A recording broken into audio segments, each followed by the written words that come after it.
Well, hi there, and welcome to my channel. If you're new here, my name is Rusty, and this is my channel where I talk about my favorite horror movies.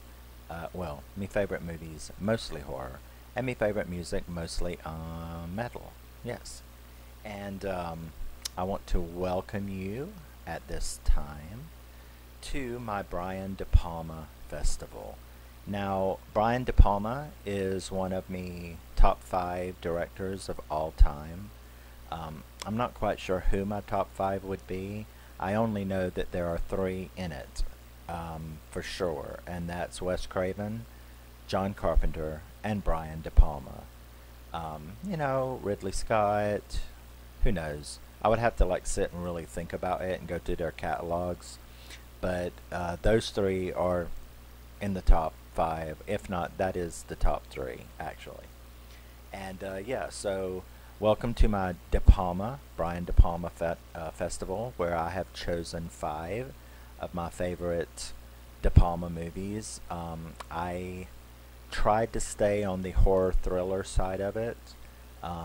Such movies as Scarface, which I adore and have the Steelbook for. That's De Palma. There's a lot of movies you might not think is De Palma that are De Palma, like Scarface. But yeah, we're going to stick to these five that I've chosen. Brian De Palma has the most unique cinematography style that I believe I've ever seen. I mean, all I need is about 15 minutes of a movie to know this is Brian De Palma. And we are going to start this festival. I'm going to do the five that I chose in chronological order. So we are going to start with the movie that defined his style and is very, very visible in everything else that he's done. And yeah, so we're going to start with the patron saint of the bullied and the karmic devil of bulliers, and that is Saint Carrie. Ooh, that is a white cover.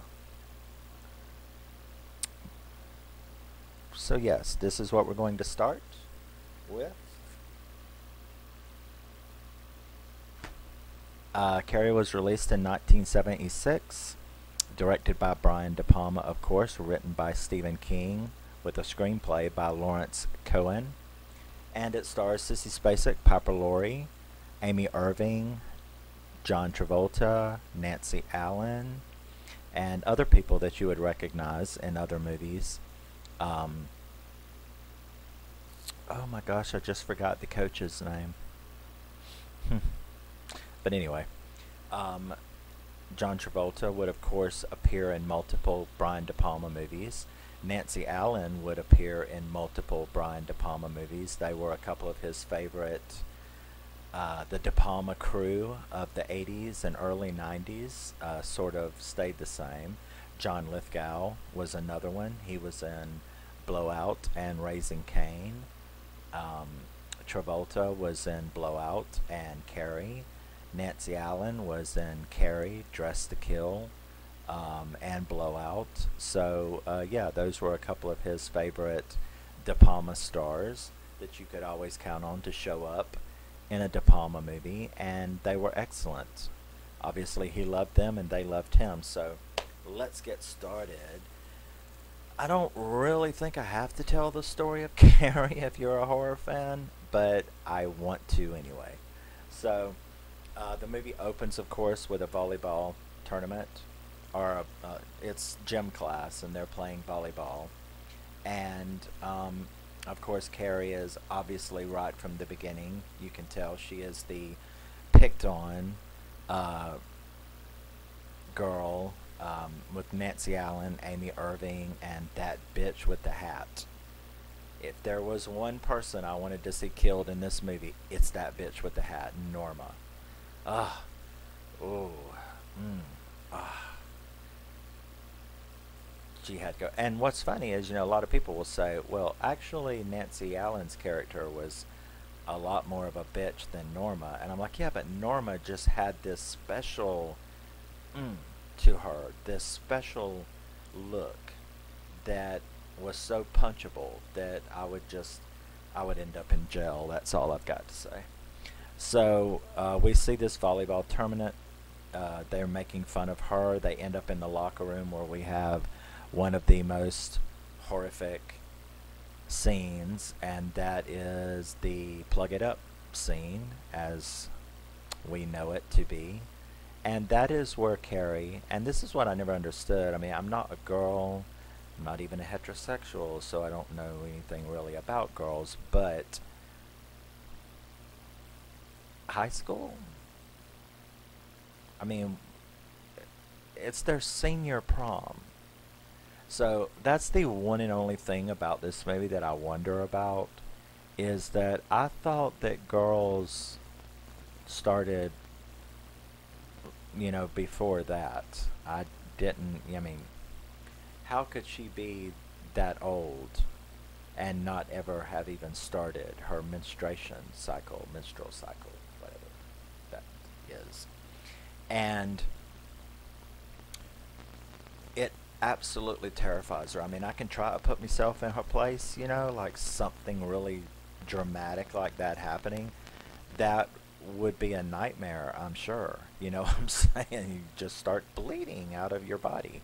And I have absolutely zero idea why. So,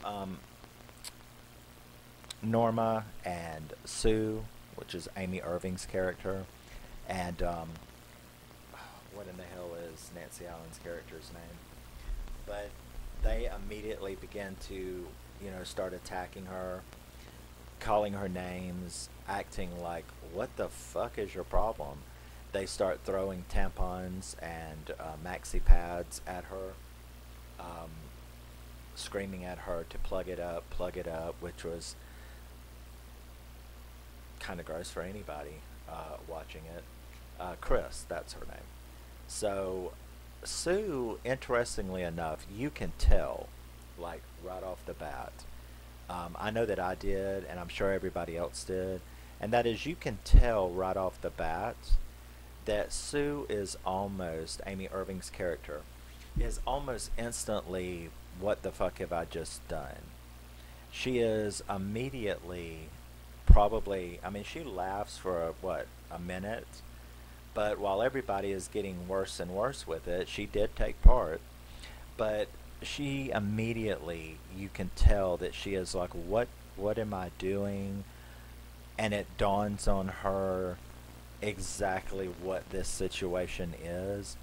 And you can immediately see regret, you can immediately see shame, embarrassment at herself for having taken part in this. So the coach runs in and, breaks it all up. She even gets a little upset herself, you know, about what is your problem. Because it took her a minute to also let it sink in that, oh my God, this girl does not know about this.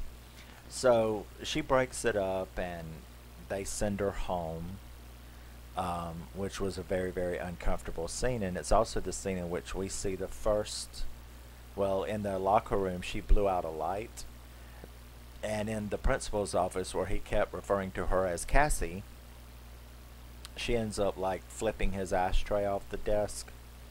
And so not only do we get introduced that something is going on, but she herself, you can tell, is like playing with this thing and not really understanding it, but like something's up. On the way home, she knocks this little brat boy off his bike. I mean, that poor girl has just got it from everywhere. You're getting it from even little kids are like bullying you. What the fuck is that? So, so she does start, you know, doing that. Then we have the next day where the coach has a little surprise. The coach was so upset about this behavior that she decides to punish the whole class, that particular class. Now she tries to go to the school to the principal and really sock it to them. I mean, she was going to have their prom tickets denied and all of that, but they ended up compromising to where, okay, they have detention for a week. If they don't show up at detention, their prom tickets will be revoked, denied. So the girls, of course, are like really pissed off, um, and especially Chris, because she is such a bitch. So she goes out. They go out there, and she starts putting them through. Now, in the meantime, Carrie, who has been giving a week off for study hall, she's actually going through the card catalog, if anybody remembers those, at the library, trying to look for superhuman powers.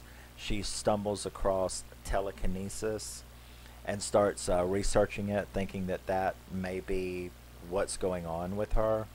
So, um, the class, of course, is going through detention, and the coach is fucking them up. I mean, she's working them like boot camp, you know what I mean? And Chris, she just isn't having it at all, you know? And she does it for a little bit, but then she walks up and they get into a fight, her and the coach. And the coach ends up slapping the absolute fuck out of her, which, really pisses her off. And she's like, that's it, I'm done. And the coach is just like, that's good. That's what I wanted from, to begin with, is your ass is out of the prom. So you have just given me what I wanted. First of all, I got to slap the fuck out of you. So Betty Buckley, that's her name. So first of all, I got to slap the fuck out of you, which would have felt so good. And second of all, I get my original wish, and you are the queen, bitch. So I get to throw your ass out of the prom, and I got to slap you in the face. So I'm good. Okay? We're all good here right now. and she turns to the other girls, and she's like, come on, let's revolt. And the girls are like, man, I ain't missing prom for your stupid shit. No, I don't think so. Just get over it, right? No, she refuses. So Sue is still feeling, and I think all of the other girls too. It's probably only Norma, but all the other girls just accept their punishment, especially Sue. It's like, I deserve this shit. Let me bust my ass. So you can tell that. But she also comes up with another plan, and that is, what is the nicest thing that I can do for this poor girl that I have just humiliated beyond all belief? And that is, she comes up with the idea to get her boyfriend, Tommy. Tommy is the school jock, and that's played by William Katt. And he is phenomenal. He is just cute as all get out in this movie. And I love his hair. So she decides to talk him into asking Carrie to the prom. This is the one thing, I'll accept the original punishment, and that is I won't go to prom. I will punish myself. That's how bad I think she felt about it. And on top of that, I will get the hottest guy in school. John Travolta's hot, but he's not in school. But I will get the hottest guy in school. Or is he in school? They just never show him in school. But, so he agrees to start trying to ask her. Now, of course, Carrie's not going to have any of that because she's like, it's a trick, it's bullshit, why in the world, me, who, what? I would think the same thing, anybody would think the same thing. You're the most bullied, hated person in school, and the jock of the class is going to come and like start trying to hit you up. Oh, come on, something dreadful is going on is what I would be doing. So she starts doing that, and then of course we get Carrie at home. When she is at home and tells her mom about it, we get to meet, we had already met her earlier at Sue's mother's house, which was played by Priscilla Barnes. I remember her the most as Cliff's J.R. Ewing. Oh my God. I can't believe I've got that. I've got all 14 seasons of Dallas and Cliff Barnes. There you go. Uh, Priscilla Pointer, is that her name?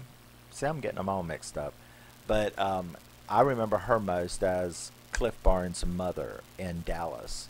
But she plays Sue's mom, and we had gotten a little taste of, Mrs. White, Carrie's mother. We had gotten a little taste of her at her house, and it had one of the funniest scenes, or the funniest lines in the entire movie, and that's when she's sitting there going on and on with her Jesus freak crap, and she looks at the one and it's like, no, my Sue is a good girl. And it's like, oh, well, wickedness is everywhere. It's become a godless nation or something like that. And Priscilla Barnes, I mean, Sue's mom, would just right off the top of her head, like she doesn't, the filter is turned off, and right off the top of her head, she's got a drink, and she's like, I'll drink to that. It's a godless nation. I'll drink to that. And then she's like, did I just say that out loud? That was like a hilarious scene. But we got a little taste of her there, but it was nothing until Carrie got home. Now, when Carrie came home and the mother found out about the menstruation, that was, you're just sitting there with your mouth hanging open going, is that real? I mean, I know that there are a lot of religious nuts out there, but really, is that real?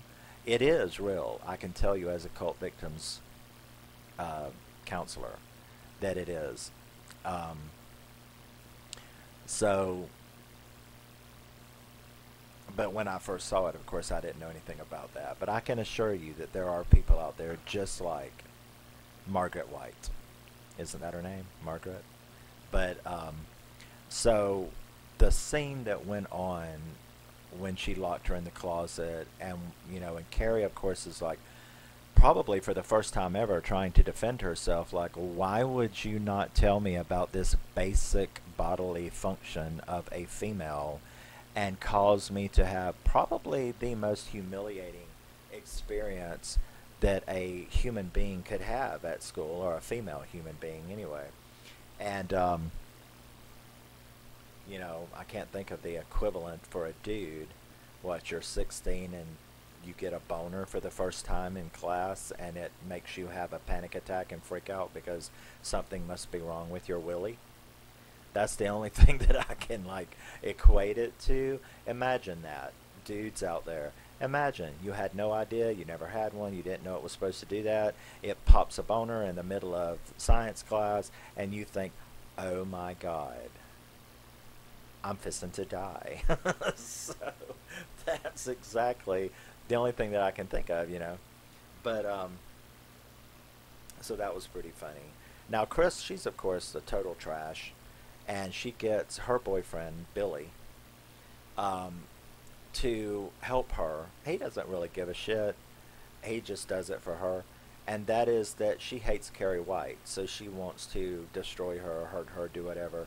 So she comes up, concocts this plot because she was thrown out of the prom and all of this. She's got this masterful plot in her head about how to get back at Carrie. So they end up going to a pig farm where they, get a gigantic jugs of blood. You don't exactly know what's going on as the viewer, but it's not going to be good. Tommy keeps after Carrie, even showing up at her house until she agrees to go, and she is so happy. And that's the period of this movie that Brian De Palma was such a genius about, and that is about this point in the movie, you get this long 25-minute break from freakiness, and it builds this happiness inside of you for Carrie. You see her making her own dress. Her mother, of course, is flipping out. You see her, saying she's going to do it anyway. You kind of feel like she's standing up for herself. You see her going and looking at makeup. You just start getting this really bubbly, giddy feeling inside for her. And yeah, so let me catch up. Okay. So now that she's going to go to the prom and she's doing all this, she makes this beautiful dress by hand. Her mother, of course, the whole time is on her back. You know, they're going to laugh at you. This is, you know, let's pray, let's do everything. Oh my God, I can't imagine. But um, Tommy is getting his, you know, tuxedo and everything. And the night of the prom comes. He picks her up in a limo. And like I said, I mean, I don't know if it's just girls and gay guys. I don't know if we're the only ones who go through that 20-minute period of just that whole 20 minutes. You know, it's like there's this grin from ear to ear. I mean, you know, you're watching it. And she is so, and girl dresses up good too, let me tell you. The transformation, and it's inside as well as outside, and I think that's the reason why De Palma made the transformation of Carrie so wow, you know, is because that's what happens when you are happy inside. It shows. So not only did she, if ever given the chance to wear pretty clothes and makeup and fix her hair, would have been a beautiful girl. The absolute giddy joy inside of her just radiated out. So during the prom scene, I just can't help it. I've got this big grin. And that was, I think, De Palma disarming you. He was disarming you, taking you out of the tension, and the whole time you're seeing these little things in the background though. But they distract you, but they don't take you away from the joy, which I think was his master stroke in the second act of this movie. Is that despite you seeing all of this stuff going up, and you're like, oh my God, they're setting up this trap. This can't happen. He keeps trap, joy, trap, joy, trap, immaculate joy. And so you're kind of disarmed. You just don't believe that this is going to happen. And because you cannot take that joy away. You can't kill that joy. And Sue, of course, she wants to see it. She wants to see the fruits of her sacrifice. And actually, she sacrificed. Had they all lived and this been a drama and not a horror movie, she screwed up, actually, because Tommy, and you could tell it, Tommy really fell for Carrie. Once he saw Carrie, I think he forgot the fuck about Sue. Probably something she would not have intended. But Tommy definitely, when he got a look at Carrie, and then when he saw her behavior and her sweetness and her joy at being with him, and you could tell that he knew, because she had said it in class in that scene where she called his poetry beautiful. You could tell that Tommy knew this creature right here would worship the ground that I walked on. But I second that emotion in myself, actually. But you could tell that he could see and feel that. And he became as happy as she was. And De Palma really brought that off the screen. Because you're like, you know, if this shit doesn't go down, Sue's out the back door. Tommy would have remained with Carrie. They would have been together. I think most people that I know agree with that statement, that Tommy really, just that quick, completely forgot about fucking Sue. And I think that Sue even saw that when she got there and saw them together. You know, when she saw them together, you could see on her face that, yes, she was very happy, and it probably sunk in that, you know, this is all working out perfect because I'll be all right. And I've just brought that girl joy, and I brought my boyfriend joy, and I think they're going to be together. I don't even think Sue would have minded that much. Do you? Let me know in the comments. Do you think Sue would have been upset had this not been a devastating horror movie if if Tommy left her for Carrie after this? I don't think she would have been that upset. I think she would have just been like, well, things work out, don't they? Like they're supposed to. But in any event, another part of the plot of this evil Chris was that they had to rig.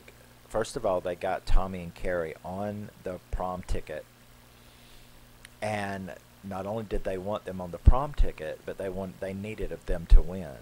So they rigged the prom ticket with the help of one of Billy's friends and Norma. I mean, it was just 4 people, right? Yeah, it was just Billy and his friend, and Chris and Norma, and that was this gigantic, devastating, destroy the whole town plot was just 4 fucking idiots that managed to do it.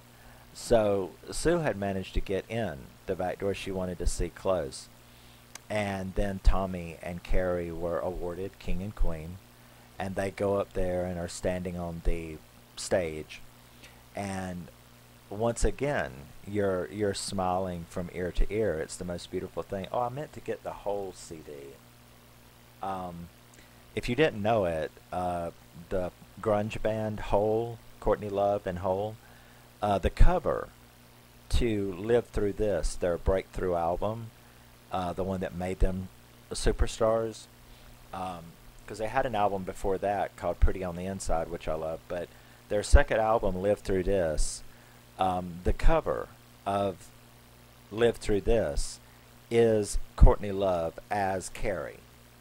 She's got the crown and the flowers and the bouquet, and she's got the mascara running down her face and all. And that's who she's supposed to be, is Carrie from this movie. Just a little bit of trivia there. But so they're up there. Sue is so happy about this, and that's another thing De Palma did. This place just reeked of happiness. All of the students were like, that is nice, that is cool, this Carrie person is beautiful. It reminded me of Buffy the Vampire Slayer.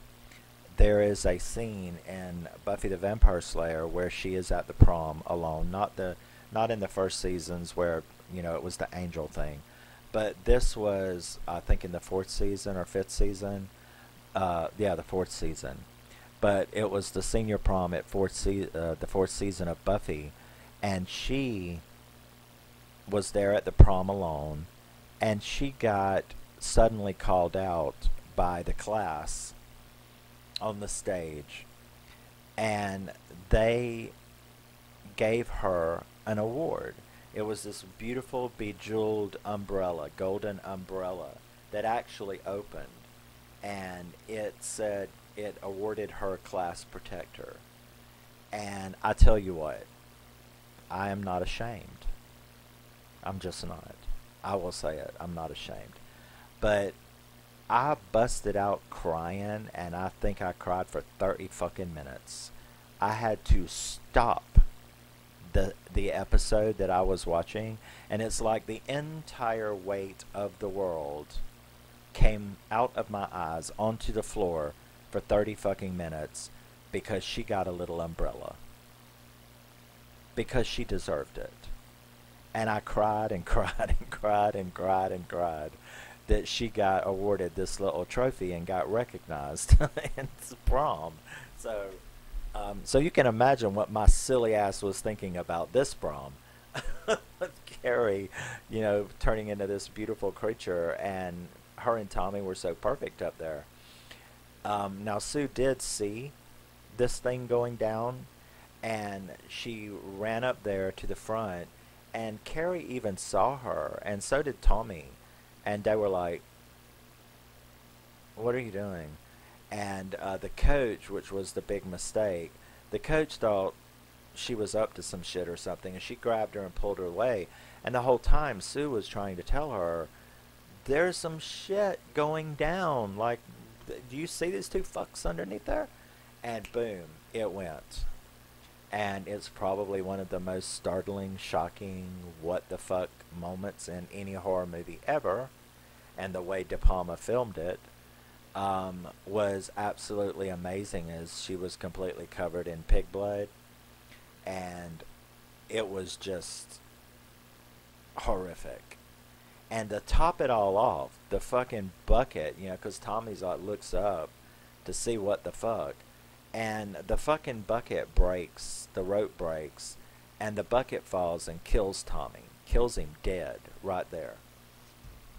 Now, there's people out there that don't know that, and I've heard people say, well, it was sad, you know, why did Carrie kill Tommy? Why didn't she take him out with her? He was dead.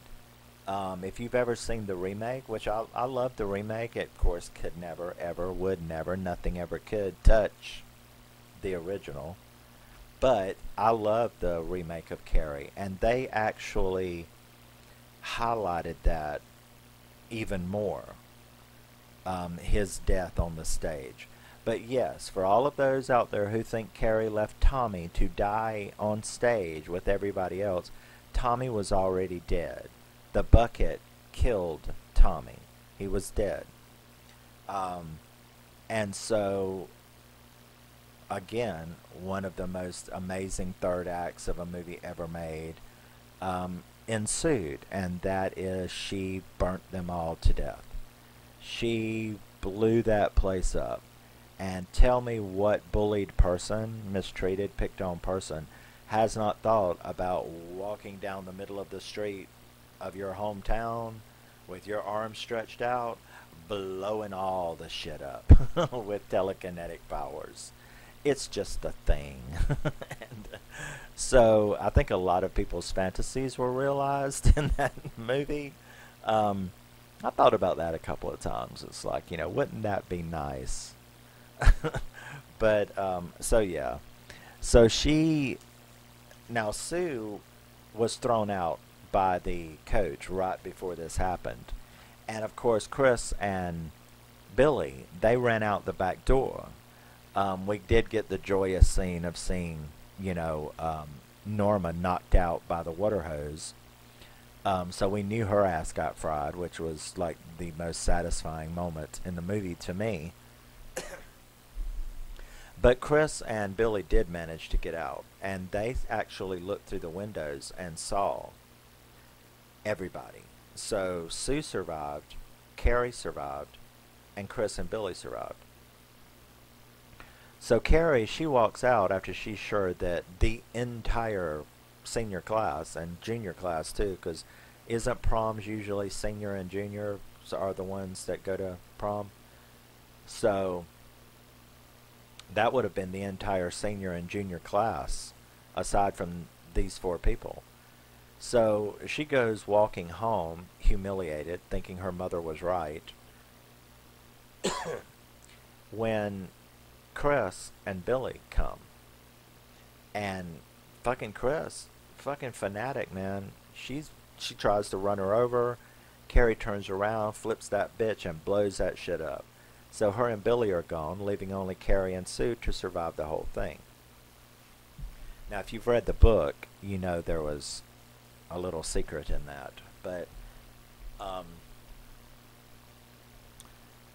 she gets home, and her mother is waiting for her.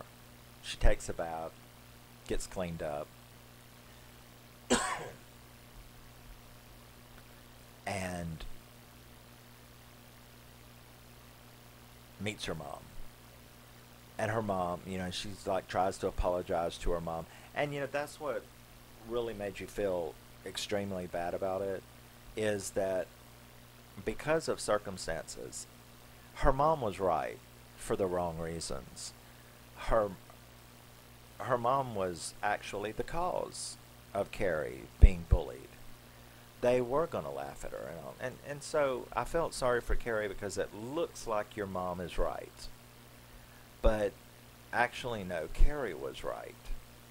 Um, it was just a bad circumstance, coincidence. But so her mother tries to kill her. Thou shalt not suffer a witch to live. So her mother tries to kill her, stabs her. Looks really horrifying coming down that stairs. And another phenomenal scene where Carrie stabs her and nails her to the post in the kitchen with all of the knives, mimicking that awful, awful, disturbing. That is the most disturbing little statue of Jesus that I've ever seen in my life, was that little statue in the closet. I've had a lot of people tell me that too. I've never seen a more disturbing statue of Jesus than in Carrie's closet that the mother made her pray in all the time. But she basically nailed her mother, and her mother ended up looking just like that almost. And that traumatizes her to the point where she reaches up and screams, and that's kind of what happened, is she let out a scream, and that burst of power was so much that it imploded the house onto them. So we then see Sue at home, being, nursed by her mother. Her mother's trying, talking on the phone. Yeah, she's okay. It'll be a while. We're going to move. We're going to leave here. And Sue is having a dream where she's walking down the street, and she goes to the lot, which is now, I guess, Carrie's grave. And, the thing says for sale, and it says Carrie White burns in hell. And you didn't really know if it was a dream, because Sue did not hate Carrie. So what was the Carrie White burns in hell thing? It's not something you would imagine. So it did really kind of fake you out a little bit. And then when her hand came up through there, I remember the first time I saw it, I was probably like 14 or 15. Way later. I saw it in the 80s, not when it came out, but the late 80s. But yeah, I can pretty much say I probably needed to run to the bathroom after that scene, because when that hand came up out of there, it was one of the best, most fulfilling and satisfying jump scares that's ever happened. They try to compare it to like the Friday the 13th when Jason jumps up at her. That's a good close second, but you can't beat, Carrie's arm coming up out of that grave. And that's it. This movie is a 10 out of 10, no doubt, no question. It's an 11 out of 10 if you want to know the truth. Everything about it, from the cast to the story, it is probably, in my opinion, it is probably the best adaptation of a Stephen King novel, and I love a bunch of them. I'm not like some people who hate. I love Maximum Overdrive. I love Night Flyer. I love a lot of ones that others don't like. I absolutely worship The Stand, the original miniseries. Both it, the miniseries, and the movies. So I love a lot of Stephen King adaptations, but Carrie is the best Stephen King adaptation ever. And a big part of that was Brian De Palma. Brian De Palma's cinematography in this movie set his style, because everything that came after this, you can see Brian De Palma all over it. And it's this movie that he honed that style. The shots, the angles, the way he edited and pieced things together. You can tell a Brian De Palma movie. And this was the one that set his style. So yeah, that's it. Let me know what you think about Carrie, what you think about De Palma and his direction of this movie. And thank you for joining my De Palma Festival, and I will be back with the next one in a minute or so. Love you, miss you, bye. Never, always remember and never forget, you are a very special person, even if you don't have telekinesis. And don't ever let anyone tell you differently. Love you, miss you, bye-bye. And I will see you in the next one, which will be Dressed to Kill. Angie Dickinson, what a bad girl. Bye-bye.